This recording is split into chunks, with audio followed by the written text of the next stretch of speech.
Somani news channel को subscribe करें और बेल वाले आइकन को भी दबाएं ताकि हर आने वाली न्यूज़ की अपडेट आपको मिल सके। आज़ाद कश्मीर के इलाका बंजोसा में 14 साल लड़की को ज्यादती का निशाना बनाने वाला वहशी दरिंदा गिरफ्तार कर लिया गया।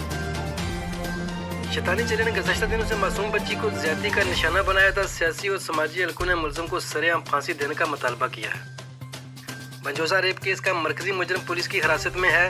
मोहम्मद वकार वल्द अब्दुल खालिक कहना महिरा बंजोसा ने अपनी जोजा के साथ मिलकर 14 साल बच्ची को नींद की गोलियां खिलाकर होश का निशाना बनाया।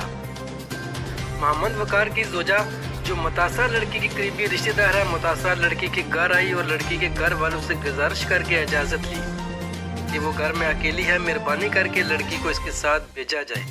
जबकि उसका खामद घर में मौजूद था। रात को बच्ची की नींद की गोलियां खिलाकर बच्ची को होश का निशाना बनाया गया।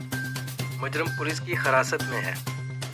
ऐसे लोगों का औकात पानी बंद किया जाए जो इस तरह बच्चों को अपनी होश का निशाना बनाते हैं। कुछ गैर मुसद्दका इतलात ये भी हैं कि मुजरिम बंजोसा के किसी टूरिस्ट गेस्ट हाउस में काम करता था और कमज़ोर लड़कियों को शिकार करके इन्हें ब्लैकमेल करके आगे पैसे भी इनसे बटोरता था।